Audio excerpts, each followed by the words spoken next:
تمہارے اوپر ہے کہ جب تمہارے دل سخت ہو جائیں اور آنکھوں سے آنسو نہ نکلے تو تم عدس کھاؤ. علیکم بالعدس، تمہارے لیے عدس ہے جسے مسور کی دال اپنی زبان میں کہا جاتا ہے. مولا فرماتے ہیں یہ دل کو نرم کرتی ہے، آنکھوں میں اشک لے کر آتی ہے، یہ تمہارے دلوں کو نرم کرے گی.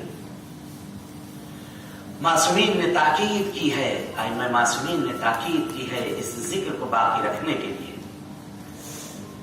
بہرحال ایک چند چیزیں آپ کی خدمت میں آج کے عنوان سے کہ ہم لوگ زمین کربلا پر پہنچ چکے ہیں، اور جس حدیث کو میں نے عنوان بنایا